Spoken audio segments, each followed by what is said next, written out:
Hello everyone. तो चलिए आज हम लोग आगे बढ़ते हैं, ठीक है। तो अगला हम लोगों को टॉपिक देखना है कि किसके बारे में, electric field due to charge ring के बारे में।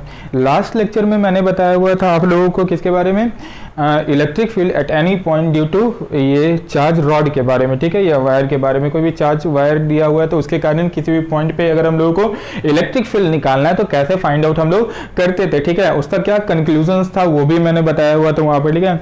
आज हम लोगों को खास करके किसके बारे में देखना है, रिंग के बारे में देखना है, ठीक है। लेकिन उससे पहले प्रीवियस वीडियो को जिसने नहीं देखा है जाके एक बार उसे देख ले, तो हम लोग इस वीडियो में आगे बढ़ सकते हैं, ठीक है। तो हम लोग आगे आज स्टार्ट करने वाले electric field due to ring, ठीक है।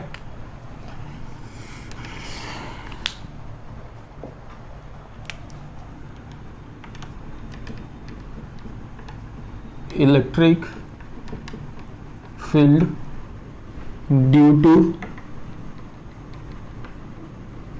Charge ring.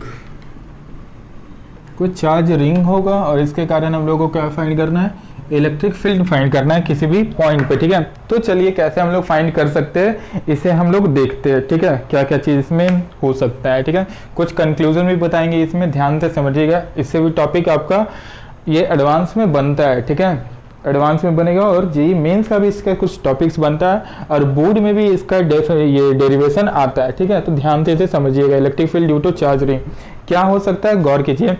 मान लेते हैं हम लोग क्या, एक चार्ज रिंग होगा ऐसा,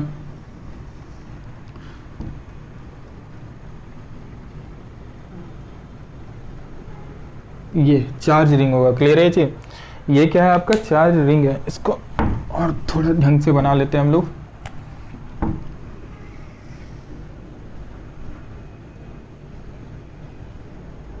ऐसा चार्ज रिंग है, ये चार्ज रिंग है, ठीक है। इसमें चार्ज कितना है भाई, Q है। और Q कैसे डिस्ट्रीब्यूटेड है, सिमेट्रिकली डिस्ट्रीब्यूटेड है।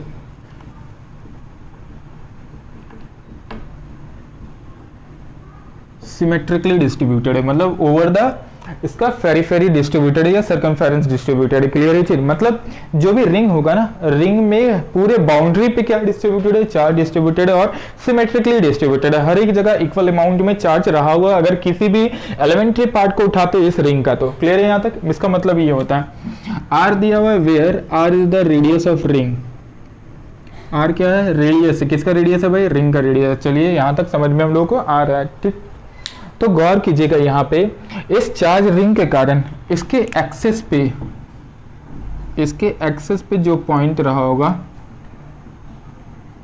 यहाँ पे, यहाँ हम लोगों को क्या फाइंड करना है, इलेक्ट्रिक फील्ड को फाइंड करना है, क्लियर है ये चीज। जबकि ये एक्सेस यहाँ से कितने दूरी पे होगा, ये एक्सेस यहाँ से रहा होगा, मान लेते कितनी दूरी पे, x की दूरी पे, क्लियर है ये चीज, ठीक है। तो यहाँ पे फाइंड करना है और हम लोग कैसे फाइंड कर सकते हैं इसे चलिए हम लोग समझते हैं, ठीक है। ध्यान दीजिए यहाँ पे ये चीज, ठीक है। ये चार्ज रिंग है और इस पूरे चार्ज रिंग के कारण वहां पे हम लोगों को फाइंड करना है उस वाले पॉइंट पे, इस वाले पॉइंट पे हम लोगों को फाइंड करना है। क्या फाइंड करना है, इलेक्ट्रिक फील्ड को फाइंड करना है। तो कैसे हम लोग फाइंड कर सकते हैं, अगर ये चार्ज रिंग है ना, देखिए चार्ज रिंग है, तो इस चार्ज रिंग का कोई एक एलिमेंट्री पार्ट को हम लोग उठा लेते हैं, ठीक है। उसके कारण यहाँ पे हम लोग क्या देख लेंगे, इलेक्ट्रिक फील्ड देख लेंगे और पूरे को इंटीग्रेट कर देंगे तो क्या आ जाएगा हम लोगों को, उस वाले पॉइंट पे टोटल इलेक्ट्रिक फील्ड आ जाएगा इस रिंग के कारण, क्लियर है यहाँ तक। फिर ध्यान से सुनिए, जैसे हम लोग रॉड में क्या किए थे प्रीवियस लेक्चर में, रॉड का किसी भी पॉइंट पे जाके, किसी भी एंगल पे जाके हम लोग एक एलिमेंट्री पार्ट को उठाए थे, उसके कारण किसी भी पॉइंट पे हम लोग क्या निकाल लिए थे, स्मॉल अमाउंट इलेक्ट्रिक फील्ड निकाल लिए थे और पूरे रॉड को θ1 से लेकर θ2 तक इंटीग्रेट कर दिए थे। तो क्या मिल गया था हम लोगों को, वहां पे मिल गया था पूरे रॉड के कारण किसी भी पॉइंट पे electric field, total electric field, ठीक है। उसी तरीके से हम क्या बोले, ये चार्ज रिंग है, इसके कारण यहाँ पे नेट और टोटल इलेक्ट्रिक फील्ड अगर हम लोगों को फाइंड करना है विद डायरेक्शन, तो कैसे फाइंड हम लोग कर सकते हैं, डायरेक्शन, याद रखिएगा, ठीक है। तो गौर कीजिए, हम क्या बोले, यहाँ पे एक छोटा सा एलिमेंट्री रिंग मान लेते हैं, ठीक है। अब उसी को क्या करेंगे, उसके कारण यहाँ पे नेट इलेक्ट्रिक फील्ड दिख लेंगे और उसको इंटीग्रेट कर डालेंगे, सिंपल सा लॉजिक है, ठीक है। समझिए क्या कर सकते हैं यहाँ पे, गौर कीजिएगा। मान लेते यहाँ पे एक छोटू सा, एकदम छोटू सा, ठीक है, dx लेंथ का रहा होगा रिंग, ये dx यहां माने हुए ना, उसको कुछ और मान लेते हैं। डीएल लेंथ का रहा होगा, क्लियर है चीज, ये डीएल लेंथ का रहा होगा रिंग, ठीक है, एलिमेंट रहा होगा। अब इस पे जो चार्ज होगा, इस पे चार्ज कितना होगा भाई डीएल लेंथ पे, ये चार्ज डी क्यू रहा होगा, क्लियर है। अब इसके कारण जो यहाँ पे इलेक्ट्रिक फील्ड आएगा वो देखिए किससे आ रहा होगा, इलेक्ट्रिक फील्ड जहाँ निकालना है 1 कूलम के चार्ज को रखते थे और आएगा इस वाले डायरेक्शन में, आउटवर्ड आ रहा होगा, क्लियर है ये चीज। अब गौर कीजिए यहाँ पे, तो इस चार्ज के कारण यहाँ जो इलेक्ट्रिक फील्ड आएगा वो कितना आएगा, बहुत ज्यादा या बहुत कम, छोटू सा एकदम डी अमाउंट का आ रहा होगा, क्लियर है ये चीज, एकदम छोटा सा डी अमाउंट का आएगा, ठीक है। अब ये ध्यान दीजिए आप लोग यहाँ पे, ठीक है, डी इस डायरेक्शन में आ रहा है, ना तो ये एक्स की ओर है ना ये वाई की ओर है। तो हम ये बताए हुए थे आप लोगों को कि अगर जो भी इलेक्ट्रिक फील्ड आ रहा हो यहाँ पे अगर सेम डायरेक्शन नहीं आ रहा तो उसको ब्रेक करेंगे और जितना भी पार्ट आएगा सारे को इंडिविजुअल इंटीग्रेट करेंगे तो हमारा आंसर आएगा, ठीक है। चलिए ध्यान दीजिए यहाँ पे एक चीज को गौर से समझिएगा, इसके कारण यहाँ इलेक्ट्रिक फील्ड ऐसे आया, ये रिंग है मान लीजिए, इस रिंग के इस पार्ट को उठाया तो यहाँ इलेक्ट्रिक फील्ड ऐसे आया, इस पार्ट को उठाते नीचे वाले पार्ट को तो इसके कारण इलेक्ट्रिक फील्ड ऐसे आता, इस पार्ट को उठाते रिंग का तो इसके कारण इलेक्ट्रिक फील्ड ऐसे, इस पार्ट को उठाते रिंग का तो इसके कारण इलेक्ट्रिक फील्ड ऐसे, ठीक है। तो हर जगह इलेक्ट्रिक फील्ड का जो डायरेक्शन आ रहा होगा वो क्या आ रहा होगा, अलग अलग आ रहा होगा, डिफरेंट डिफरेंट आ रहा होगा, ठीक है। तो हम लोग क्या करेंगे, उसको एक्स वाई डायरेक्शन में तोड़ेंगे और एक्स वाई डायरेक्शन में तोड़ने के बाद उसको हम लोग क्या कर देंगे, इंटीग्रेट कर देंगे, क्लियर है चीज। तो फाइनली हमारा आंसर आ जाएगा पूरे रिंग के कारण, ठीक है। तो ध्यान से सुनिए यहाँ पे क्या हम लोग कर सकते हैं कि ये तो आगे डी इधर की और, क्लियर है ये चीज। मान लेते हैं ना यहाँ पे एंगल कितना बन रहा होगा हमारा, थीटा एंगल बन रहा होगा, ठीक है। तो एक्सेस कैसे चुन सकते हैं यहाँ पे, ध्यान दीजिए इस चीज को, एक्सेस कैसे चुना जा सकता है, क्लियर है ये चीज। अब गौर कीजिए, अगर ये थीटा है तो ये एंगल कितना हो रहा होगा भाई, ये भी एंगल हो रहा होगा थीटा, ठीक है। तो डी का ये कंपोनेंट कितना आ जाएगा हमारा, डी कॉस थीटा आ रहा होगा, ये वाला जो कंपोनेंट आएगा ये कितना आएगा, डी ई कॉस थीटा आ रहा होगा।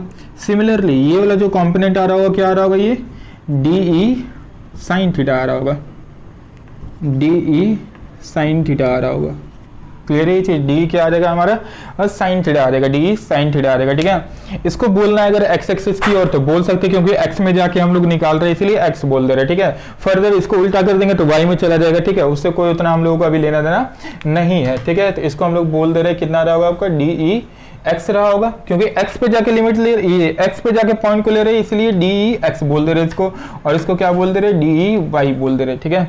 आए यहाँ तक समझ में कोई दिक्कत नहीं होना चाहिए, ठीक है। आगे समझिएगा, यहाँ पे गौर कीजिए। उसी तरीके से ध्यान दीजिए, यहाँ पे ये समझ में आ गया कि इसको तोड़ने पे एक इधर आएगा भाई, बढ़िया वाला बात है, और एक इधर आ रहा होगा इधर आ रहा होगा, क्लियर है ये चीज, एक इधर आ रहा होगा एक इधर आ रहा होगा, ठीक है। अब आगे इस चीज को समझिए, गौर कीजिए, ठीक है। हम लोगों को यहां से यहां पे अगर इलेक्ट्रिक फील्ड लिखना है तो कैसे लिख सकते हैं, एक्चुअली ये आर है और ये एक्स है, ठीक है। तो ये वाला लेंथ क्या आ रहा होगा, ओवर रूट आर का स्क्वायर प्लस एक्स का स्क्वायर, क्लियर है ये चीज, over root r square plus क्या आ रहा होगा, एक्स स्क्वायर, ठीक है। तो यहाँ पे जो इलेक्ट्रिक फील्ड इंटेंसिटी यहाँ पे डी आ रहा होगा, डी का वैल्यू कितना आ रहा होगा भाई, हम लोग को पता है वो k q square by r square होता है, ठीक है। के क्यू बाय आर स्क्वायर होता है, तो के इंटू क्या लिख सकते हैं, d q divided by are square, r का मतलब over root r square plus x square का होल स्क्वायर, ये डिस्टेंस तो वही आ रहा है ना, क्लियर है, यहाँ तो कोई दिक्कत नहीं होना चाहिए। अब गौर कीजिए, ये डी आ गया, अब भाई डी में डी क्यू को फाइंड करना है हम लोगों को, तो डी क्यू कितना आ रहा होगा, पहले तो डी क्यू अगर हम लोगों को फाइंड करना है तो जो ये चार्ज क्यू होगा वो कहाँ डिस्ट्रीब्यूटेड है, पूरा का पूरा रिंग पे डिस्ट्रीब्यूटेड है ना, पूरा का पूरा कहाँ डिस्ट्रीब्यूटेड है, रिंग पे डिस्ट्रीब्यूटेड है, ठीक है।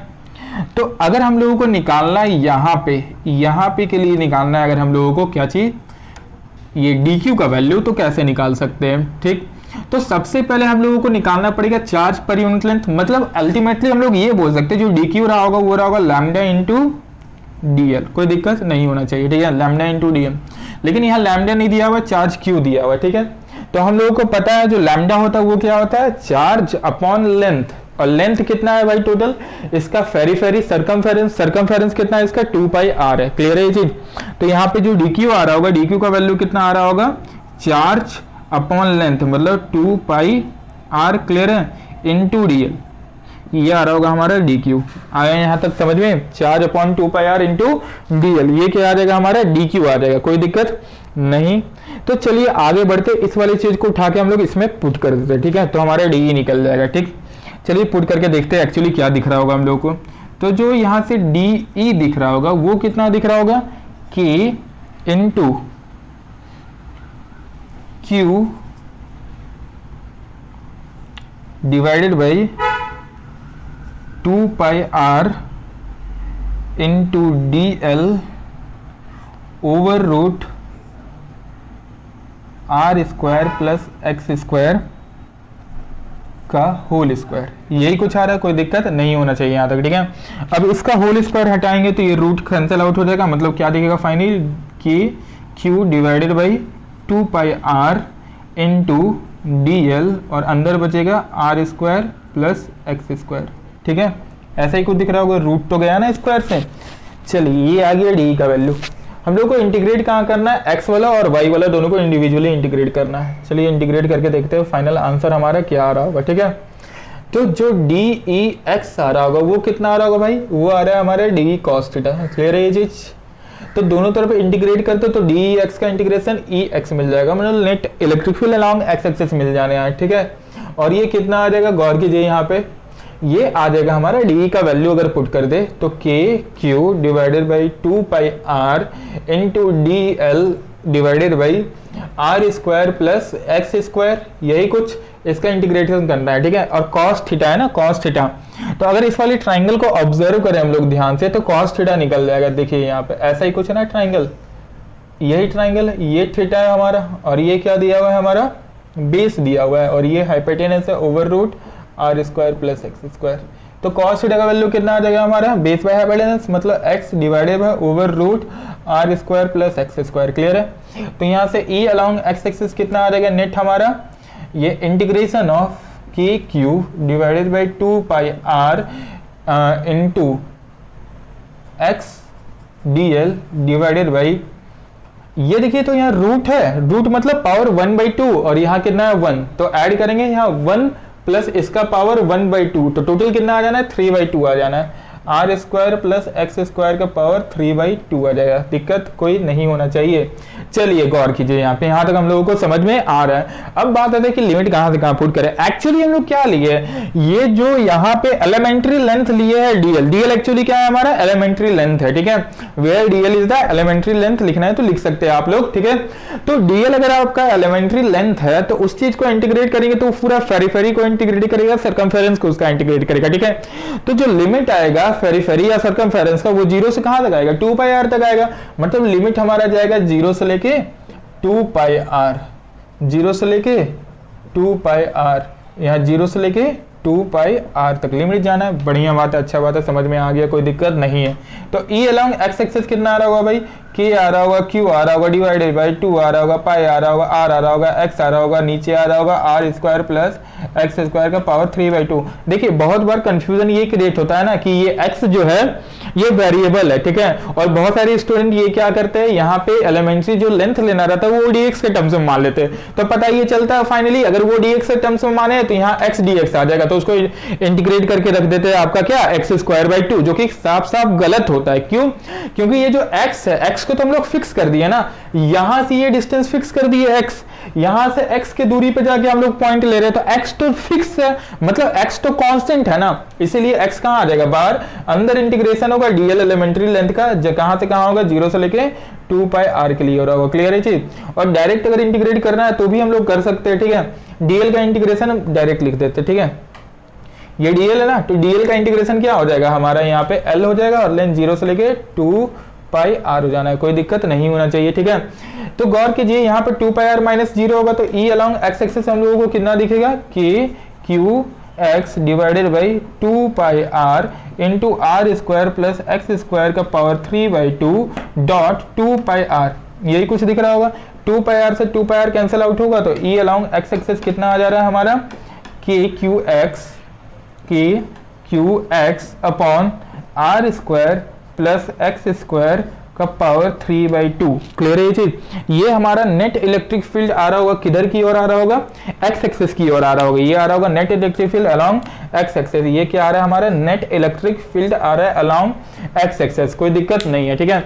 अब हम लोग को कहां फाइंड करना है भाई, नेट जो वाई एक्सेस की ओर हम लोगों को इलेक्ट्रिक फील्ड दिख रहा है वो कैसा दिख रहा है भाई, वाई एक्सेस की ओर दिख रहा है d y is equals to integration of d sine theta.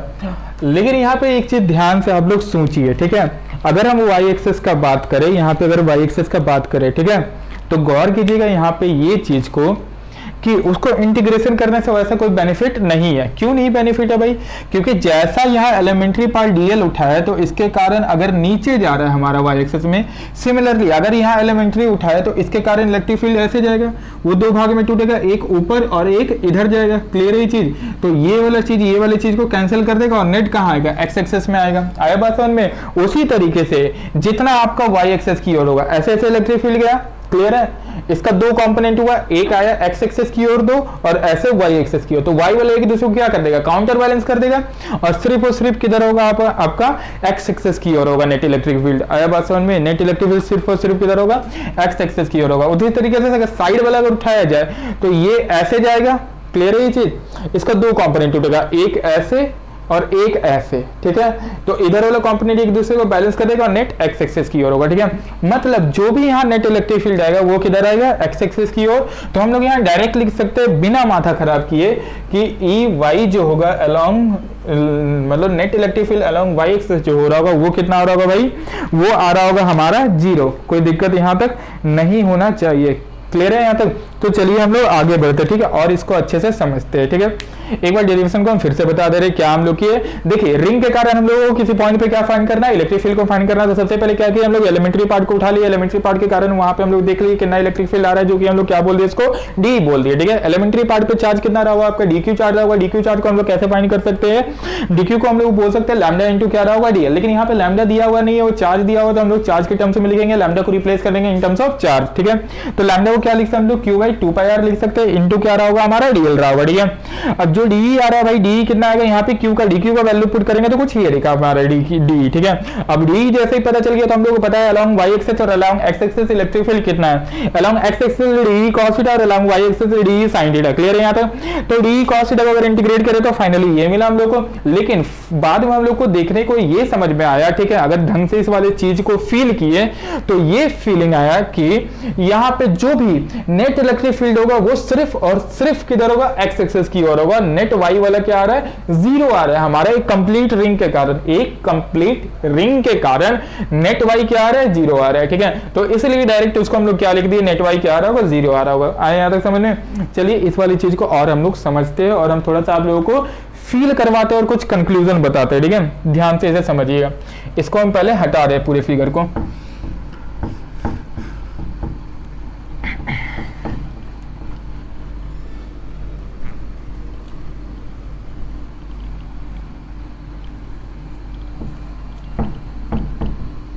ये जो फिगर था और जो भी डेरिवेशन था, ठीक है, इस डेरिवेशन को पहला तो एज ए न्यूमेरिकल ट्रीट कीजिएगा एज ए न्यूमेरिकल इस चीज़ को। ठीक है, क्योंकि यही चीज़ आगे काम देगा, जैसा कि हम लोग देखे हुए थे रॉड के कारण, वैसा ये भी चीज़ होगा। ठीक है, दूसरा बात ये कि ये वाला डेरिवेशन आपके बोर्ड्स में भी आता है स्कूल के, ठीक है, सीबीएसई बोर्ड्स में भी आता है। तो इस चीज को ढंग से याद रखिएगा। याद क्या रखना है, समझ गया है भाई, बस आगे तो थोड़ा सा फिजिक्स लगाना, उसके बाद तो इंटीग्रेशन है। ठीक है, इंटीग्रेशन को हम लोगों को देखना है ढंग से। ठीक है, उसके अलावा तो कुछ है नहीं। चलिए गौर कीजिए, यहाँ पे ध्यान से समझिएगा, कोई दिक्कत नहीं होगा। हम क्या बोले, अगर ये चार्ज रिंग था, ध्यान दीजिएगा, ये क्या था, चार्ज रिंग था। इस चार्ज रिंग पे चार्ज कितना था, क्यू था, और इस क्यू चार्ज के कारण हम लोग क्या देखे हुए थे यहाँ पे, इस क्यू चार्ज के कारण हम लोग देखे तो यहाँ पे इलेक्ट्रिक फील्ड। ठीक है, क्यू चार्ज के कारण इलेक्ट्रिक फील्ड दिखे हुए थे एक्सेस पे। ठीक है, अगर एक्सेस पे कोई पॉइंट उठाते हैं तो ऐसा कुछ था,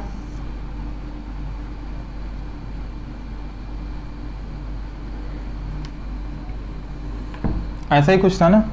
इस पे चार्ज कितना था भाई, क्यू था। गौर कीजिए, तो यहाँ पे एक पॉइंट उठाए थे। ठीक है, तो इस पॉइंट पे जो नेट इलेक्ट्रिक फील्ड आ रहा था वो किधर आ रहा था, अलोंग एक्स एक्सिस। ठीक है, जिसका डायरेक्शन क्या था, ये था डायरेक्शन। क्लियर है चीज, ई आ रहा था नेट, अलोंग किधर आ रहा था, एक्स एक्सिस। सिमिलरली क्या चार्ज के सिर्फ पॉइंट उधर ही उठा सकते हैं क्या, इधर नहीं उठा सकते भाई, एकदम हम लोग इधर भी उठा सकते हैं। जैसे इधर हम लोग एक्स बोले थे तो इधर का डिस्टेंस -x बोल देंगे, अगर ये क्या रहा हमारा, अगर ये ओरिजिन रहा तो। ठीक है, तो यहाँ पे इलेक्ट्रिक फील्ड का डायरेक्शन किधर आएगा भाई, यहाँ पे इलेक्ट्रिक फील्ड का नेट डायरेक्शन इधर आएगा किसी चार्ज रिंग के कारण, ठीक है, E along x axis. Clear है ये? वहीं पे अगर हम बोल दिए किसके लिए, ये है तब जब चार्ज क्या रहा होगा, Q रहा होगा पॉजिटिव, ठीक है। डायरेक्शन हम बता रहे हैं सबका और कंक्लूजन बता रहे हैं डायरेक्शन का, ठीक है। अगर Q पॉजिटिव हो, ठीक है, इफ Q इज पॉजिटिव तो उसके लिए डायरेक्शन कुछ ऐसे देखने को मिलेगा।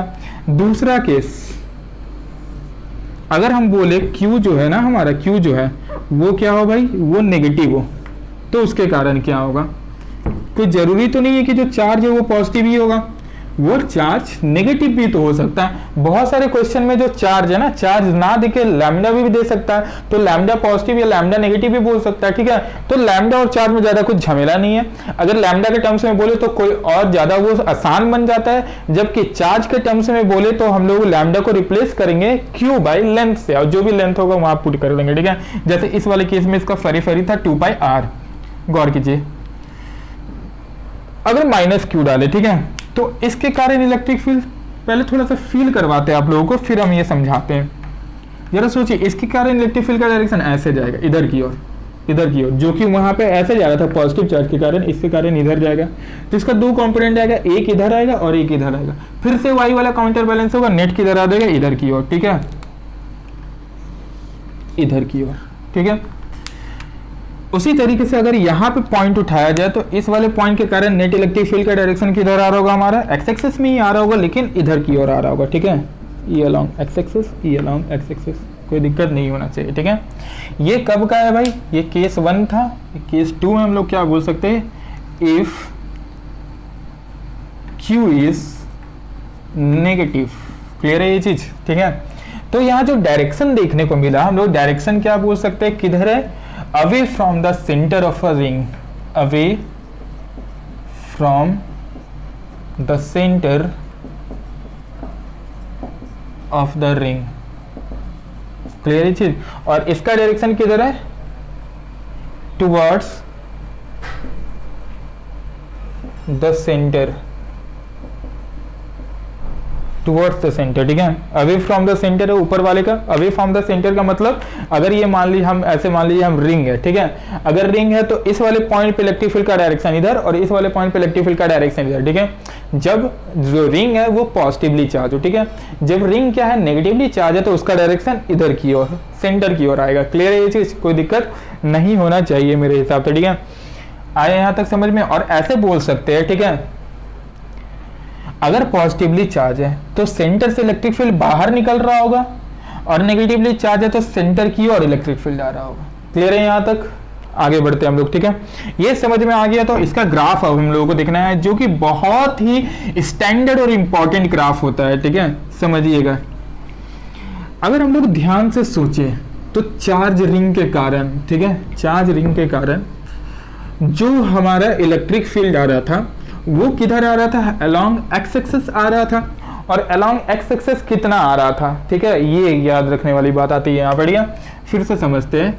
जैसे ये चार्ज रिंग था हमारा, ये चार्ज रिंग था, इस चार्ज रिंग के कारण अगर पॉजिटिव है तो इलेक्ट्रिक फील्ड का डायरेक्शन इधर था, E along x axis. Similarly यहाँ भी हम लोग बोल सकते हैं इधर रहा होगा, E along x axis. Clear है ये चीज। और जो E अलोंग एक्स एक्सिस का वैल्यू आ रहा था वो कितना आ रहा था भाई, वो आ रहा था k q x divided by over root बोल रहे x square plus are square का पावर 3/2, ऐसा ही कुछ आ रहा था। चलिए बढ़िया वाला बात है, अच्छा वाला बात है, हम लोगों को समझ में आ गया, ठीक है, कोई दिक्कत नहीं होना चाहिए यहाँ पे। अगर हम इस वाले केस में बोले, ग्राफ समझ रहे हैं मेनली, अगर हम बोले x का वैल्यू 0 है, ठीक है, इफ x इज 0, अगर x 0 है तो यहाँ पे E जो रहा होगा वो कितना रहा होगा भाई, इलेक्ट्रिक फील्ड जो भी अलोंग एक्स एक्सिस आ रहा है वो कितना होगा, x अगर 0 है, ध्यान दीजिए, ठीक है, तो E का वैल्यू भी कितना आएगा, 0 आएगा। क्लियर है। अगर हम बोले उसी तरीके से इफ x इज इनफाइनाइट, ठीक है, तो ई का वैल्यू कितना आ रहा होगा हमारा, ई अलोंग एक्स एक्सेस, गौर कीजिए यहाँ पे। ये अगर हम लोग सॉल्व करें तो देखिए इनफाइनाइट बाय इनफाइनाइट आ जाएगा, जैसे प्रीवियस वाले केस में ये 0/0 आ रहा था, ठीक है। 0/0 क्या होता है, इनडिटर्मिनेंट फॉर्म होता है, ठीक है। फर्दर आप लोग इसको लिमिट लगा के सॉल्व कीजिएगा 0/0 को, तो ये देखने को मिलेगा कि जो electric field along x axis आ रहा है वो 0 आ रहा है। सिमिलरली अगर ये इनफाइनाइट बाय इनफाइनाइट का केस गया, अगर ये किसका केस जा रहा है भाई, इनफाइनाइट बाय इनफाइनाइट का केस जा रहा है, तो वहां भी अगर सॉल्व करेंगे लिमिट लगा के तो ई अलोंग एक्स एक्सेस क्या आएगा, 0 आएगा। क्लियर है ये चीज, आप लोग उसको लिमिट लगा के सॉल्व कर सकते हो, वो प्योर मैथमेटिक्स है, उससे हम लोगों को मतलब नहीं है, याद क्या रखना है। अगर x का वैल्यू 0 है तो e अलोंग x एक्सेस क्या आ रहा है, 0 आ रहा है। उसी तरीके से x का वैल्यू इनफाइनाइट है तो e अलोंग x एक्सेस कितना आ रहा है, यहाँ पे इनफाइनाइट आ रहा है, ठीक है। फर्दर लिमिट लगा के सॉल्व करना है तो कर सकते हैं, लेकिन उसका कोई मतलब यहाँ सॉल्व करने का नहीं होता है, ठीक है। वो बोलेगा भी नहीं आपको कि लिमिट लगा के उस चीज को सॉल्व कीजिए, ठीक है, कोई मतलब नहीं होता है उसका। आगे हम लोग लॉजिक को समझते हैं, ठीक है। ध्यान दीजिए यहाँ पे, इसका अगर ग्राफ प्लॉट करना है, ठीक है, किसका किसका ग्राफ प्लॉट करना है, E वर्सेस X का ग्राफ प्लॉट करना है हम लोगों को, ठीक है। E वर्सेस X का ग्राफ प्लॉट करना है, ठीक है। तो हम लोग को दिखा जब X 0 है तो E 0 क्या दिख रहा है ना। अगर ग्राफ हम लोग को प्लॉट कर रहे हैं, यहाँ पे मान लीजिए ग्राफ को प्लॉट करते हैं इस वाले में,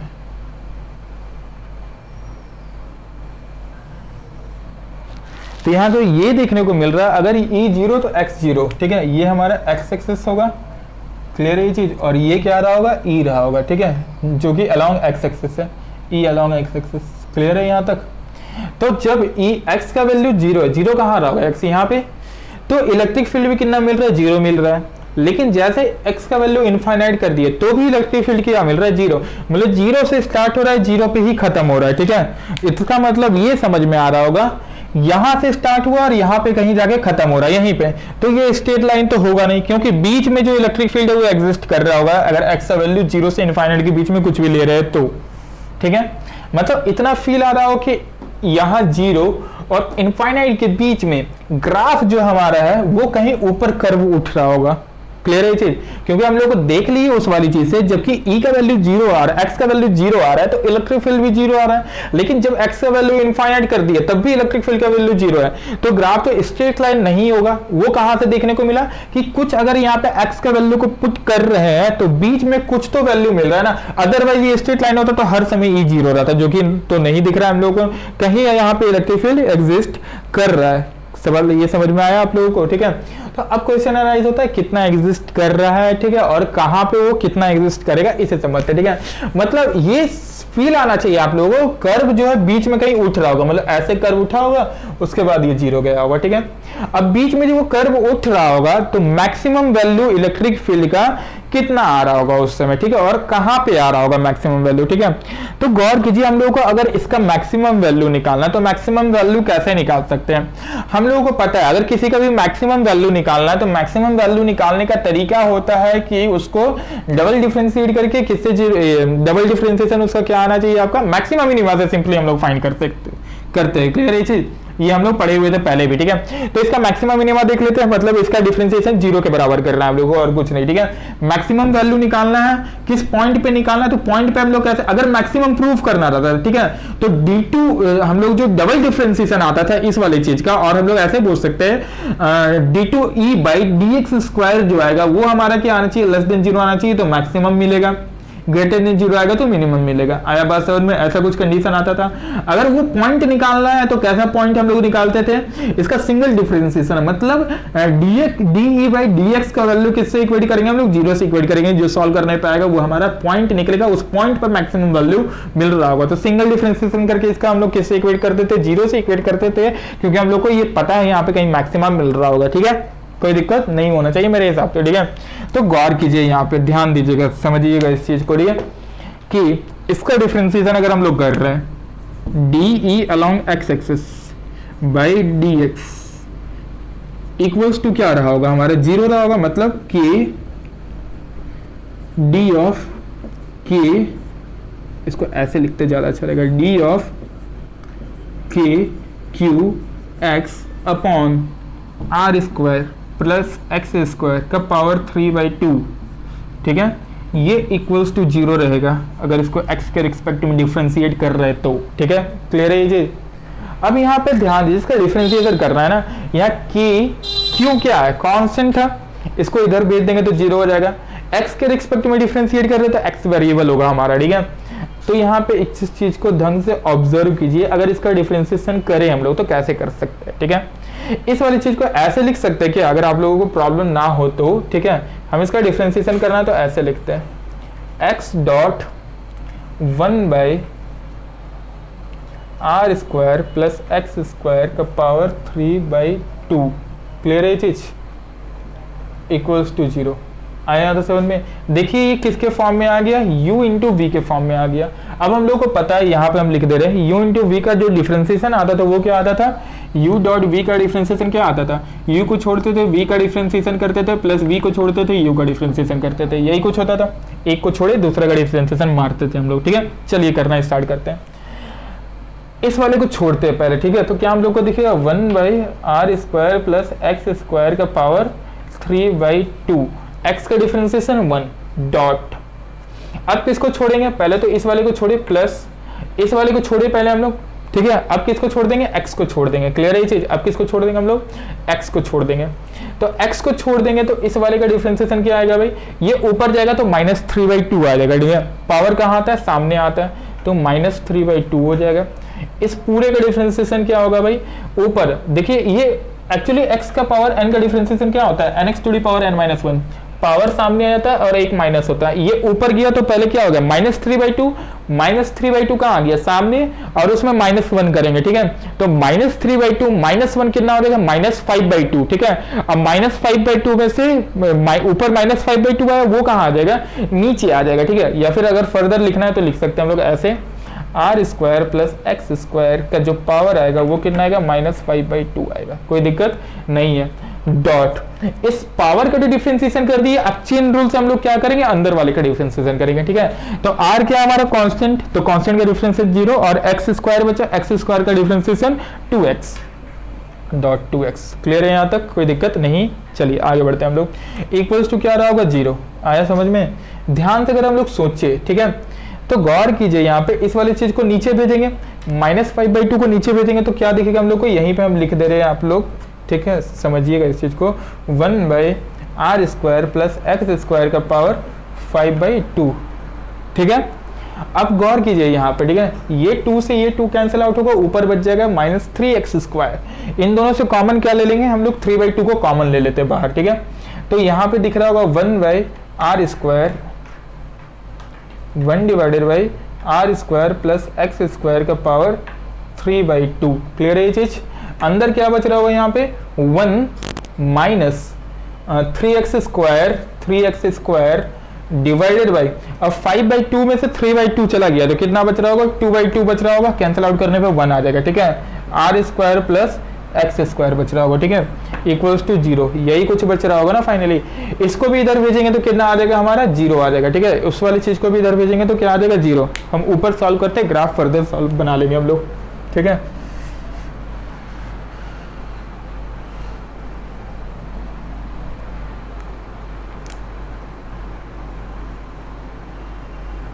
गौर कीजिए, इसको इधर भेजे तो 0, तो क्या हम लोग को दिखेगा यहाँ एलसीएम लेने पे हम लोग को कुछ इस तरीके से ये दिखेगा, आर स्क्वायर, यहाँ लिख रहे हैं हम लोग R square plus x square, R square plus x square minus 3x square equals to 0, ठीक है। इसका एलसीएम लिए और इस पूरे चीज को इधर भेज दिए तो ये दिखेगा, माइनस करने पे क्या आएगा हमारा, R square minus 2x square is equals to 0, ठीक है। और फर्दर इसको सॉल्व करेंगे तो क्या आ जाएगा हमारा, x is equals to r/√2 plus minus का, क्लियर है ये चीज। हमारा जो x आ रहा होगा या मैक्सिमम पॉइंट जो आ रहा होगा, मैक्सिमम पॉइंट कितना आ रहा है, r/√2 आ रहा है, मैक्सिमम पॉइंट कितना आ रहा है, r/√2, क्लियर है ये चीज, ये उसका सॉल्यूशन, ठीक है। अब इस वाली चीज को हम लोग हटाते हैं और आगे बढ़ते हैं, ठीक है। तो मैक्सिमम पॉइंट कितना मिल रहा है भाई, r/√2 मिल रहा है। मतलब हम लोगों को ये समझ में आ गया कि r/√2 पे जो वैल्यू मिलने वाला है इलेक्ट्रिक फील्ड का, वो कैसा मिलने वाला है, सबसे मैक्सिमम वैल्यू मिलने वाला है, ठीक है। तो गौर कीजिएगा, इफ हम लोग लिख देते हैं, ठीक है, x is equals to r/√2, ठीक है। अगर x का वैल्यू कितना दिया हुआ है, r/√2 दिया हुआ है, ठीक है। इस वाले में जरा पुट करके हम लोग इस चीज को समझते हैं, r/√2 होगा तो क्या होगा, ठीक है। इस वाले में पुट कीजिए, जैसे ही r/√2 रहा होगा तो e जो मिल रहा होगा वो कितना मिल रहा होगा, हमारा मैक्सिमम मिल रहा होगा अलोंग x एक्सिस। और e मैक्सिमम कितना मिल रहा होगा, k q into R divided by √2 into are square plus x square, जो है इसको हम लोग क्या लिख सकते हैं, एक्स स्क्वायर को r/√2 का स्क्वायर का पावर 3/2। कोई दिक्कत नहीं होना चाहिए, ठीक है। अब गौर कीजिए, यहाँ पे इसको सॉल्व करने पे क्या आ जाएगा, k q r/√2 अंदर दिख रहा होगा हम लोगों को, ये स्क्वायर गया ना तो 2 हो जाएगा, ये 2 हो जाएगा, ऊपर बचेगा आर स्क्वायर, ठीक है। एलसीएम लेंगे तो आ जाएगा यहाँ 2r square plus are square, 3r square by 2, 3r square by 2 आ रहा होगा, इसका पावर 3/2। कोई दिक्कत नहीं है, ठीक है। यही आ रहा है ना भाई, ये 3r स्क्वायर का पावर कितना आ रहा होगा, 3/2 आ रहा होगा, ठीक है। इतना कुछ वैल्यू हम लोगों को मिल रहा होगा यहाँ पे, ठीक है। ये यहाँ पे इतना कुछ वैल्यू मिल रहा होगा, क्लियर है यहाँ तक। चलिए आगे हम लोग समझते हैं, ठीक है। इसको फर्दर सॉल्व करेंगे ना तो ये इसके कटेगा, r का क्यूब निकल जाएगा यहाँ बाहर, ठीक है। क्या निकल जाएगा, r का क्यूब बाहर निकल जा रहा होगा। मतलब हम लोग इस चीज को क्या लिख सकते हैं, ये 2 कहाँ जाएगा, ऊपर जाएगा कहीं पे, मतलब 2 का power 3/2 dot k q r divided by, ठीक है, डिवाइडेड बाई √2 डॉट 3 का पावर 3/2 डॉट क्या आ रहा होगा, डॉट 3 का पावर 3/2 डॉट r का पावर 3। क्लियर है चीज, ये कटेगा तो यहाँ आर स्क्वायर हो जाएगा, ठीक है। ये भी कैंसिल आउट होगा, मतलब फाइनल वैल्यू कुछ स्ट्रक्चर में हम लोग अगर देखें तो ये मिल रहा होगा ई मैक्सिमम का वैल्यू, ठीक है। अगर फर्दर सॉल्व करना है तो भी हम लोग कर सकते हैं। ये क्या हो जाएगा, 2 का पावर 1/2 और 2 का पावर 3 को अलग कर देता है, ठीक है। मतलब 8.√2 आ जाएगा ये, ठीक है, 8.√2 यही कुछ दिख रहा है हम लोग को। और ये दिख रहा होगा 3 का पावर 3 और 3 का पावर 1/2, ठीक है। जो भी आ रहा होगा सॉल्व करने पे वही कुछ वैल्यू आ रहा होगा। तो अगर फर्दर सॉल्व करना है तो कर सकते हैं, या फिर इसी को रहने देते हैं, इसी को हम लोग पुट कर देंगे, ठीक है। मतलब ई मैक्स जो आ रहा होगा वो कितना आ रहा होगा भाई, वो आ रहा होगा के क्यू डिवाइडेड बाई, ठीक है, 3 का पावर 3/2, या फिर 3 का पावर लिख ही देते, इस चीज को ऐसे लिखते हैं ज़्यादा अच्छा रहेगा, के q divided by √2r into 2/3 का पावर 3/2, ठीक है। के क्यू बाई r√2 इंटू 2/3 का पावर 3/2, ठीक है। ये क्या मिला हमारा, ई मैक्सिमम मिल गया। क्लियर है ये चीज, ये क्या मिल गया हमारा, ई मैक्सिमम मिल गया, ठीक है। तो अगर x का वैल्यू r/√2 है, ठीक है, x का वैल्यू r/√2 है तो ई क्या मिल रहा है, मैक्सिमम मिल रहा है। और कितना मिल रहा है हमारा, k q divided by √2r into 2/3 का पावर 3/2। कोई दिक्कत नहीं होना चाहिए, ठीक है। यही किया ना, यहाँ पे r/√2 पुट कर दिए, x का पॉजिटिव लिमिट, और उसको सॉल्व किया तो यहाँ दिखा हम लोग को r स्क्वायर प्लस r/√2 का स्क्वायर, r/√2 का मतलब 3/2 का स्क्वायर गया होगा, तो ये कटेगा तो r क्यूब बचेगा यहाँ पे, ऊपर वाला r नीचे वाला r कैंसिल आउट हुआ फर्दर, ठीक है। कैंसिल आउट होने पे ये कुछ दिख रहा था, ये जो होगा ये कहाँ जाएगा, टर्म ऊपर चला जाएगा, नीचे √2 बच रहा होगा, तो उसको सॉल्व करने में फाइनली वैसा कुछ स्ट्रक्चर मिल रहा होगा। क्लियर है चीज। तो चलिए हमारा 3 वैल्यूज आया, इसी से ग्राफ का प्लोटेशन करते हैं और ग्राफ इसका कैसा बन रहा होगा। और बहुत ही ज्यादा स्टैंडर्ड ग्राफ इसका आता है, ठीक है, समझिएगा, इसका स्टैंडर्ड ग्राफ आता है और वो कैसे बनता है, ठीक है। और बहुत इंपॉर्टेंट ग्राफ भी है, ठीक है। उस ग्राफ से भी न्यूमेरिकल सॉल्व होता है और जेईई में पूछा गया है उस ग्राफ से डायरेक्ट क्वेश्चन, ठीक है। और किस टाइप का क्वेश्चन पूछा गया है ये भी हम आप लोगों को बताएंगे आगे चल के। फिलहाल ग्राफ को देखिए, ठीक है, बहुत शानदार ग्राफ आता है। ये हमारा क्या है, एक्स एक्सेस रहा होगा, ये जो एक्सेस होगा हमारा एक्स एक्सेस होगा, और ये क्या रहा होगा हमारा, वाई एक्सेस में किसको पुट कर देंगे, इलेक्ट्रिक फील्ड को पुट कर देंगे, जो कि अलोंग एक्स एक्सेस होगा, और ये एक्स रहा होगा। क्लियर है ये चीज। तो हम लोग को ये देखने को मिला जब एक्स का वैल्यू 0 है तो ई भी क्या आया, 0 आया। एक्स का वैल्यू इनफाइनाइट आ गया तो ई का वैल्यू 0 आ रहा है, और एक्स का वैल्यू r/2 आया तो ई मैक्सिमम कुछ इतना मिल रहा है हम लोगों को, ठीक है। तो अगर एक्स का वैल्यू 0 है तो ई का वैल्यू 0, यहाँ कुछ होगा। एक्स का वैल्यू कितना हो जा रहा है भाई, इनफाइनाइट हो जा रहा है, तो ई का वैल्यू कितना हो जा रहा है, 0 हो जा रहा है। मतलब ये समझ में आना चाहिए, और पहले भी हम आप लोगों को बताया है कि ये ग्राफ 0 से स्टार्ट होकर 0 में जा रहा है, मतलब बीच में कर्व उठ रहा होगा। और कर्व कैसे बीच में उठ रहा होगा, कुछ इस तरीके से कर्व उठ रहा होगा बीच में।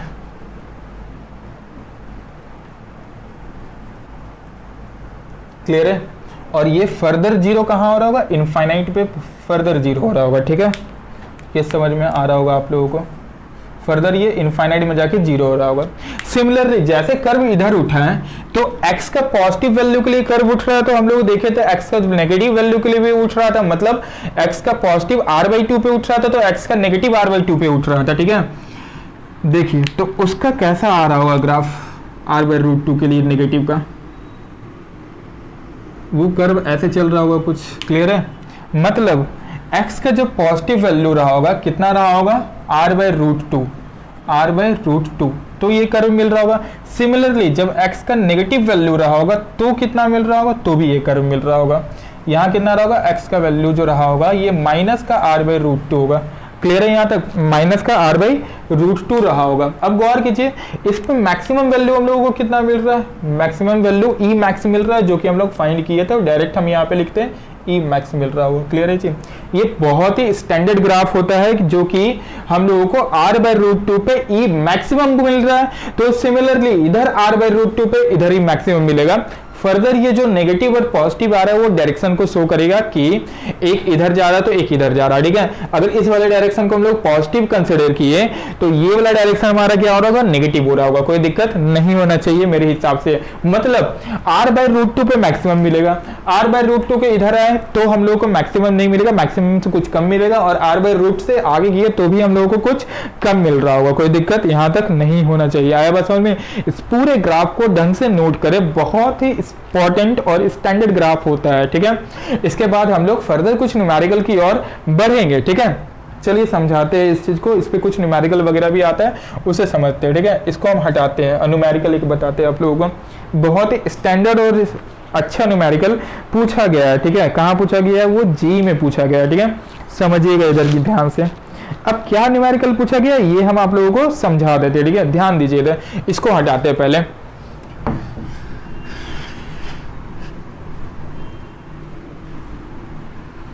कोशिश कीजिएगा उसको पहले खुद से ट्राई करने का, फिर सॉल्यूशन देखिएगा, ठीक है। देखिए सवाल क्या है यहाँ पे, ठीक है। हम क्या बोले, मान लीजिए यहाँ पे ऐसा चार्ज रिंग है, ठीक है। ये चार्ज रिंग है जिसका रेडियस कितना दिया हुआ है, आपका रेडियस दिया हुआ है r, ठीक। रेडियस r है और यहाँ पे ना, यहाँ पे एक चार्ज रखा हुआ है, q चार्ज रखा हुआ है, मास m है, ठीक है। q चार्ज है, मास m है। सवाल ये है, if we slightly displace minus q charge, ये माइनस q चार्ज है, सॉरी माइनस q, ठीक है। Minus q charge along the axis and then released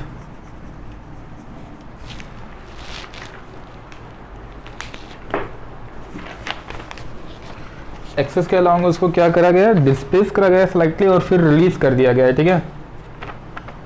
then find out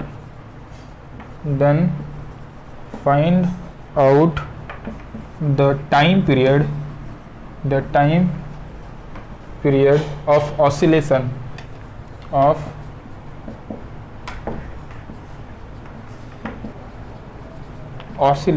of the particle, ठीक है। टाइम पीरियड निकालना है पार्टिकल का oscillation का, ये एग्जांपल है। फिर से एक बार हम सवाल समझा देते हैं। पहले सवाल क्या दिया हुआ है, एक चार्ज रिंग है, ठीक है, जिसपे चार्ज कितना दिया हुआ है भाई, चार्ज q दिया हुआ है, जिसका रेडियस कितना है r दिया हुआ है, और सेंटर पे एक चार्ज रखा हुआ है माइनस q का, जिसका मास कितना दिया हुआ है m दिया हुआ है। अब सवाल ये है if we slightly displace minus q चार्ज अलोंग द एक्सेस, अगर हम लोग चार्ज को क्या कर रहे हैं, स्लाइटली डिस्प्लेस कर रहे हैं। कितना स्लाइटली डिस्प्लेस कर रहे हैं भाई, स्लाइटली डिस्प्लेस करा गया, मान लेते कुछ भी डिस्प्लेस करा गया होगा, ठीक है। तो बताना ये है कि उसका टाइम पीरियड कितना रहा होगा ऑसिलेशन का, ठीक है। उसका टाइम पीरियड निकालना ऑसिलेशन का। लेकिन सबसे पहले ये फाइंड कर लेते हैं ना टाइम पीरियड ऑफ ऑसिलेशन से कि स्टेबल इक्विलिब्रियम में या अनस्टेबल इक्विलिब्रियम में। अगर स्टेबल इक्विलिब्रियम में रहा होगा तो ही हम लोग इसका टाइम पीरियड फाइंड कर सकते हैं, अदरवाइज नहीं कर सकते। तो देखिए ये स्टेबल में है या नहीं है। मान लेते हैं इस चार्ज पार्टिकल को कितना डिस्प्लेस करवाया गया है, यहाँ से x डिस्प्लेस करवाया गया है, ठीक है। स्लाइटली एक्स, स्लाइटली का मतलब क्या होता है, बहुत कम डिस्प्लेस करवा रहे हैं एक्स, क्लियर है। अब गौर कीजिए यहाँ पे जैसे ये चार्ज पार्टिकल यहाँ पे आ गया होगा मान लेते हैं, तो इस पे फोर्स लग रहा होगा और किधर की ओर लग रहा होगा। अगर ध्यान से हम सोचे तो प्रीवियस लेक्चर में आप लोगों को जब इलेक्ट्रिक फील्ड बता रहे थे तो ये बताए हुए थे, अगर चार्ज आपका मान लीजिए इलेक्ट्रिक फील्ड इस डायरेक्शन में, क्लियर है, और यहाँ पे कितना रखा हुआ है, चार्ज क्यू रखा हुआ, तो इस चार्ज पे क्यू चार्ज पे फोर्स इधर की ओर लगता है।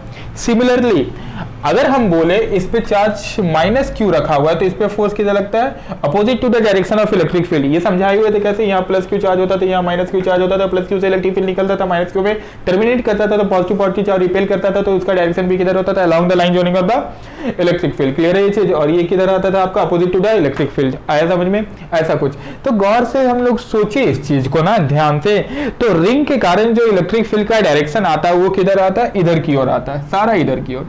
अब यहाँ पे माइनस क्यू चार्ज है, तो इस माइनस क्यू पे फोर्स किधर आ रहा होगा, इलेक्ट्रिक फील्ड के कारण इधर की ओर आ रहा होगा। क्यों, क्योंकि इलेक्ट्रिक फील्ड का डायरेक्शन तो हमारा इधर है, एक्स एक्सिस की ओर है। हम लोग ये फाइंड किए हुए थे अभी कुछ देर पहले, क्लियर है।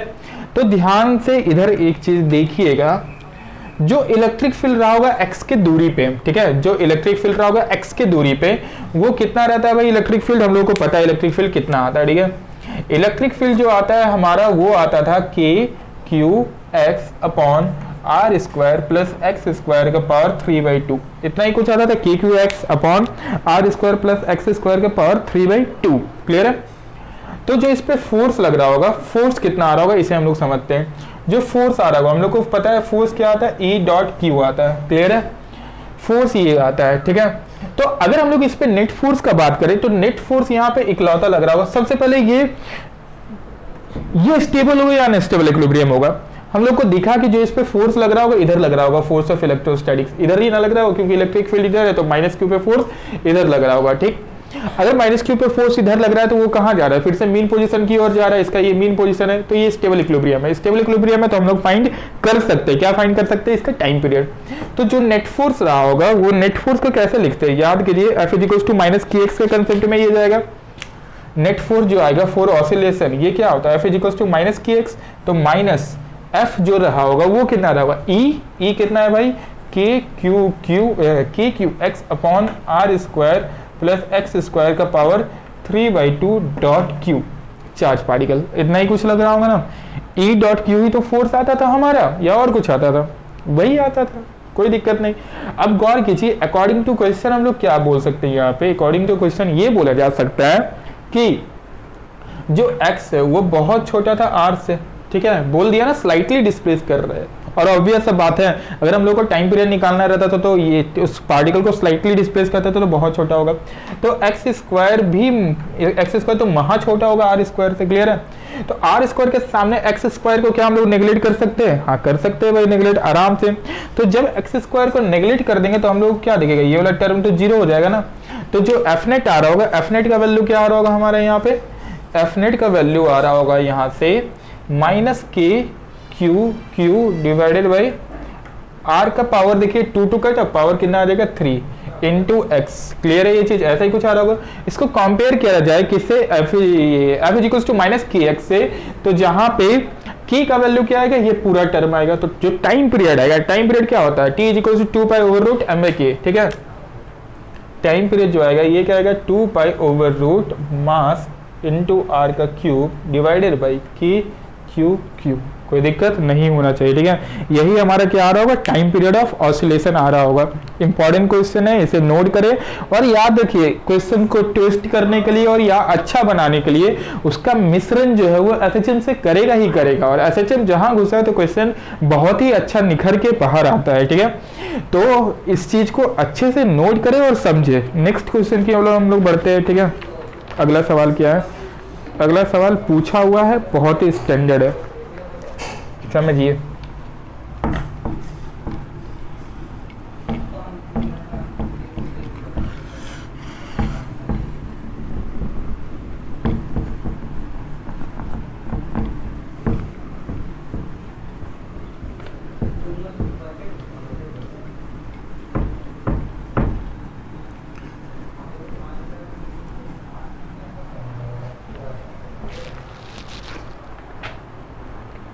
अगला सवाल क्या है बताते हैं आप लोगों को।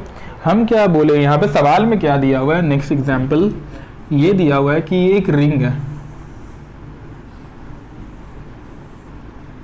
इसको छोटा बनाते, इतना बड़ा बना के क्या बेनिफिट। एक रिंग है, एक मिनट,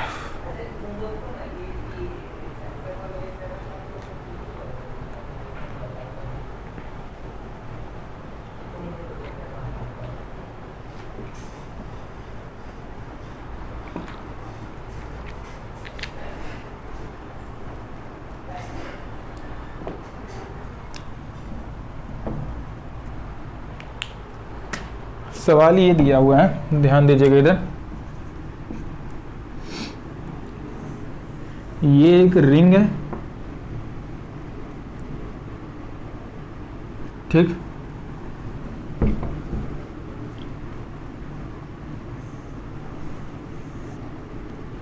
रिंग है,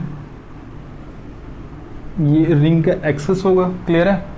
अब इस रिंग में ना कहीं भी चार्ज को हम लोग रख रहे हैं, मान लीजिए चार्ज कितना है, क्यू चार्ज है, मास कितना है, एम है, तो दो पोजीशन पे हम लोग इस चार्ज को रख रहे हैं, ठीक है।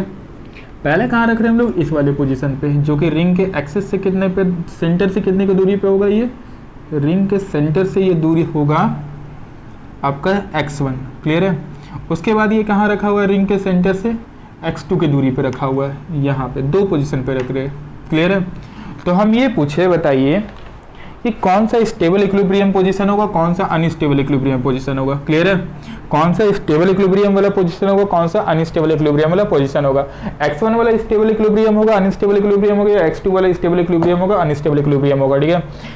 यहाँ पे टोटल इक्विलिब्रियम पोजीशन कितना आ रहा होगा, पहला क्वेश्चन तो ये है। क्वेश्चन क्या है, total number of equilibrium position find करना है। फाइंड, सवाल ये है, फाइंड आउट टोटल नंबर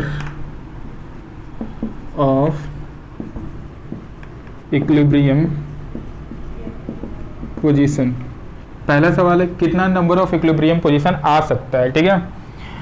तो गौर कीजिए, यहाँ पे बहुत ही स्टैंडर्ड और जेई का पूछा हुआ क्वेश्चन ये है कि total number of equilibrium position यहाँ कितना आ सकता है, एक आ सकता है, दो आ सकता है, कितना आ सकता है। पहले हम लोग चार्ज को कहाँ रख रहे हैं, क्यू चार्ज और मास m रहा होगा, उसको x1 पोजीशन पे रख रहे हैं, फिर x2 पे रख रहे हैं। गौर कीजिए, तो इस प्लेट के का, इस रिंग के कारण, क्लियर है, ये रिंग जो रहा होगा, इस रिंग के कारण इस वाले पॉइंट पे इलेक्ट्रिक फील्ड किधर होगा, ऐसे ऊपर की ओर, याद है, ऐसे अगर रिंग रहता था तो इसके कारण इलेक्ट्रिक फील्ड एक्स एक्सिस की ओर आता था।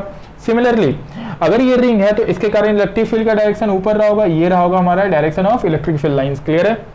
तो इस क्यू चार्ज पे फोर्स ऊपर लग रहा होगा, नीचे क्या रहा होगा, mg रहा होगा, आया समझ में। तो इस वाले पॉइंट पे Q जो रहा होगा, जो फोर्स ऑफ इलेक्ट्रोस्टैटिक्स ऊपर लग रहा है और mg नीचे लग रहा है, ये चांसेस एक दूसरे को बैलेंस करे और नेट फोर्स क्या आ जाए, 0 आ जाए। तो वैसे ही इसके ऊपर कितना सारा पोजीशन रहा होगा, या फिर इसके नीचे टोटल इस लाइन में बोल दे रहे, ठीक है, कितना सारा ऐसा पोजीशन आया होगा जहां पे ये इक्विलिब्रियम पे रहा होगा। आया बात समझ में। तो टोटल नंबर ऑफ पोजीशन पहले पता करना है कितना रहा होगा। ऑप्शन लेना है तो ले सकते हैं, पहला 1, दूसरा 2, तीसरा 3, चौथा 4, ठीक है। कितना रहा होगा पोजीशन बताइए, 4 नहीं 0। कितना सारा इक्विलिब्रियम पोजीशन आ सकता है, इसको बताना है आप लोगों को। चलिए हम अब बताते हैं। गौर कीजिए यहाँ पे, तो इसको सॉल्व करने का सबसे अच्छा तरीका होता है, इसका ग्राफ को जरा ऑब्जर्व करते हैं हम लोग। ग्राफ कैसा बनता है भाई, ग्राफ हमारा कुछ ऐसे बनता था, अगर आप लोगों को याद होगा तो।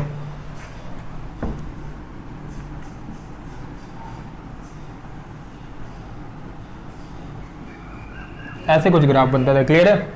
अगर ग्राफ ऐसे हमारा बन रहा है, यहाँ पे अगर ग्राफ ऐसे बन रहा है, जरा पहले नीचे वाले चीज को ऑब्जर्व करते हैं, उसका फील हम लोग ले लेते हैं, नीचे वाले पे क्या असर पड़ रहा होगा। अगर नीचे वाले सिनेरियो को देखा जाए तो नीचे mg लग रहा है, और इसके कारण नीचे का इलेक्ट्रिक फील्ड का डायरेक्शन किधर होगा, ऊपर। तो इलेक्ट्रिक फील्ड ऊपर जा रहा होगा, तो नीचे इलेक्ट्रिक फील्ड का डायरेक्शन तो नीचे ही रहा होगा ना, क्लियर है। तो जरा सोचिए, अगर नीचे वाले कंडीशन का हम लोग बात करें तो नीचे फोर्स ऑफ इलेक्ट्रोस्टैटिक्स लगा, नीचे mg लगा, तो क्या ये बैलेंस कर रहा है एक दूसरे को? नहीं बैलेंस कर रहा है। फोर्स ऑफ इलेक्ट्रोस्टैटिक्स भी नीचे है और mg भी नीचे है, तो बैलेंस करा नहीं, मतलब नीचे तो कहीं इक्विलिब्रियम नहीं मिल सकता हम लोग को। जो इक्विलिब्रियम मिलना है इसके ऊपर मिलना है, ठीक है। तो ऊपर कितनी जगह पे मिल सकता है? क्योंकि ऊपर हम लोग को देखने को मिला, ऊपर कोई भी पॉइंट को सिलेक्ट करते हैं हम लोग किसी भी जगह पे, तो ऊपर लगेगा फोर्स ऑफ इलेक्ट्रोस्टैटिक्स, क्योंकि इलेक्ट्रिक फील्ड ऊपर की ओर है और पॉजिटिव चार्ज है इसीलिए। और दूसरा बात तो ये कि फोर्स ऑफ इलेक्ट्रोस्टैटिक्स ऊपर लगा और mg नीचे लग रहा है, तो चांसेस है बैलेंस करे। लेकिन वही क्वेश्चन है कि कितने जगह बैलेंस कर सकता है, या कितना लोकेशन पोजीशन आ सकता है उसको बैलेंस करने का। क्लियर है? तो ग्राफ में अगर ध्यान से सोचे, ग्राफ में अगर ध्यान से सोचे तो equilibrium position, for equilibrium position हम लोग क्या लिख सकते हैं? For equilibrium position, equilibrium position के लिए हम लोग क्या लिख सकते हैं? जो force of electrostatics into force of electrostatics रहा होगा दैट इज QE, ये किसको बैलेंस कर रहा होगा? mg को, ठीक। और E इज इक्वल्स टू क्या लिख सकते हैं हम लोग? mg by q। ये कंडीशन आ रहा होगा इक्विलिब्रियम पोजीशन के लिए। क्लियर है?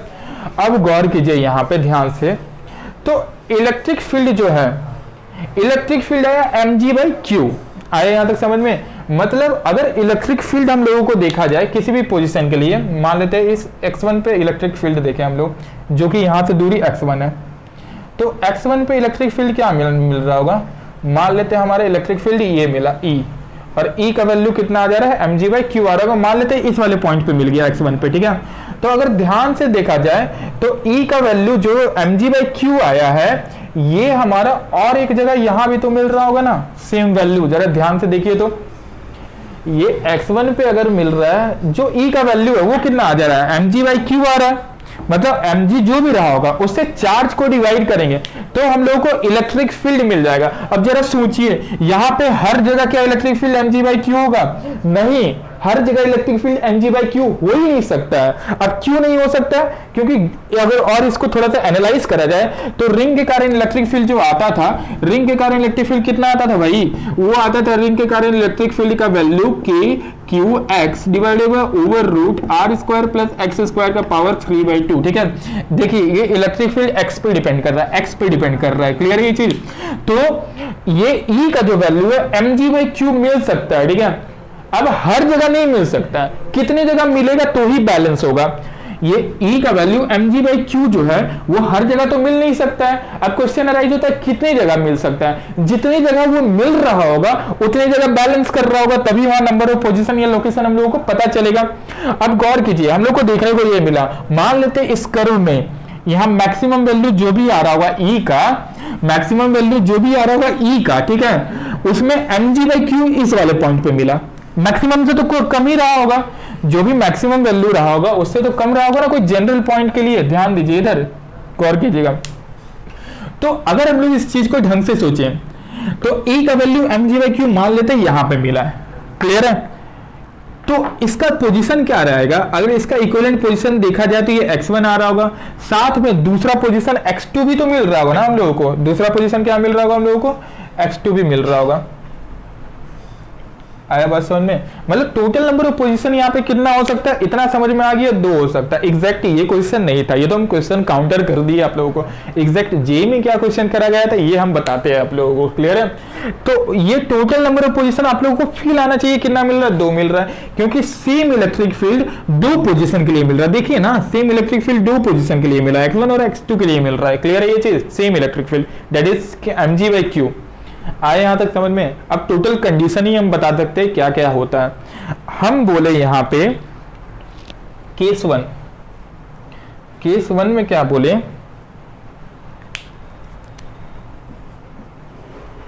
केस 1 यहां पे क्या रहा होगा जरा सोचिए तो, यहां पे रहा होगा E मैक्सिमम। क्लियर है? E क्या रहा होगा? मैक्सिमम। अगर Q E मैक्सिमम जो कि फोर्स है, ठीक है, QE मैक्सिमम जो फोर्स है ये क्या रहा आपका? बड़ा रहा mg से, तो नंबर ऑफ सॉल्यूशन कितना मिलेगा? QE मैक्सिमम का मतलब इस ग्राफ को पार कर जाए। इस ग्राफ को अगर पार कर जा रहा है तो यहाँ पे इसका कोई इक्विवेलेंट पॉइंट मिल पाएगा क्या? जरा सोचिए तो x एक्सिस में कोई इक्विवेलेंट पॉइंट नहीं मिल पाएगा। अगर x एक्सिस में कोई इक्विवेलेंट पॉइंट नहीं मिल पा रहा है तो हम लोग क्या बोलेंगे यहाँ पे? नो सॉल्यूशन, कोई सॉल्यूशन नहीं आएगा उसका। क्लियर है? केस 2, अगर हम बोले यहाँ पे क्यू ई मैक्सिमम जो है ये इक्वल्स हो गया किसके, mg के, मतलब जो मैक्सिमम इलेक्ट्रिक फील्ड आ रहा है वो किसके बराबर हो रहा है, mg के बराबर हो रहा है, या फिर मैक्सिमम इलेक्ट्रिक फील्ड का ही वैल्यू कितना आ रहा है आपका, mg/q आ रहा है। आया बात समझ में, mg क्या आ रहा है आपका, q आ रहा है, मैक्सिमम इलेक्ट्रिक फील्ड का वैल्यू जो है वो कितना आ रहा है भाई, वो mg/q आ रहा है। क्लियर है ये चीज, तो कितना नंबर ऑफ सॉल्यूशन मिलेगा, देखिए वो जस्ट एक जगह कट करेगा, तो नंबर ऑफ सॉल्यूशन यहाँ पे कितना मिलेगा, ओनली 1 सॉल्यूशन। क्लियर है। केस 3 पूरा डेटा ही एनालाइज करके हम बता दे रहे हैं आप लोगों को, ठीक है, क्योंकि कष्ट कहीं ना हो।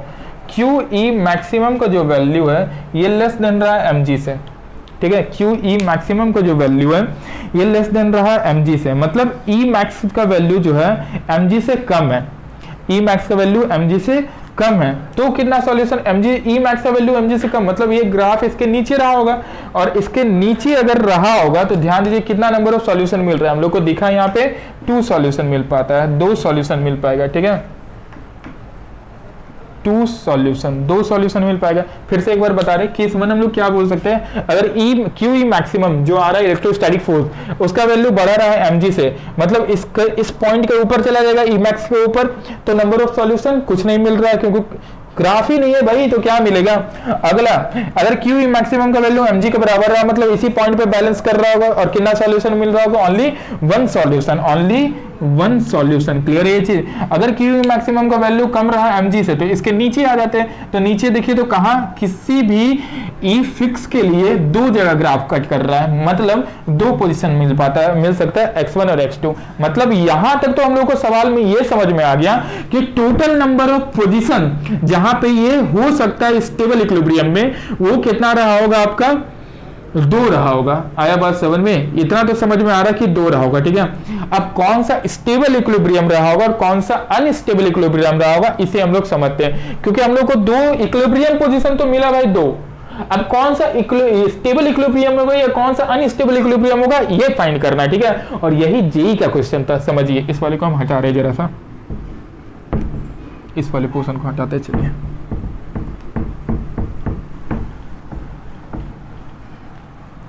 ऑप्शन था आपका, बता दे रहे ऑप्शन क्या है।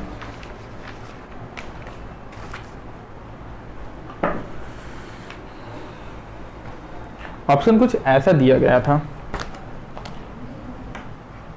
ऑप्शन ए था x1 and x2 both are stable equilibrium, option B x1 and x2 both are unstable equilibrium, option C x1 is stable and x2 is unstable equilibrium, option D x2 is stable and x1 is unstable equilibrium. Clear है ये चीज। चलिए समझते हैं हम लोग इसे, कौन सा ऑप्शन सही रहा होगा। सवाल जी का यही पूछा गया है, x1 and x2 both are stable equilibrium, x1 and x2 both are unstable equilibrium, x1 is stable and x2 is unstable, x2 is stable and x1 is unstable। इतना सारा ऑप्शन है, कौन सा स्टेबल रहा होगा कौन सा अनस्टेबल रहा होगा, इसे हम लोग को समझना है। अब हम रिकॉल जरा से करवा दे for stable equilibrium. Stable equilibrium के लिए नेट फोर्स किधर लगना चाहिए भाई, टुवर्ड्स द मीन पोजीशन की ओर लगना चाहिए, और अनस्टेबल के लिए मीन पोजीशन की ओर नहीं लगना चाहिए। क्लियर है।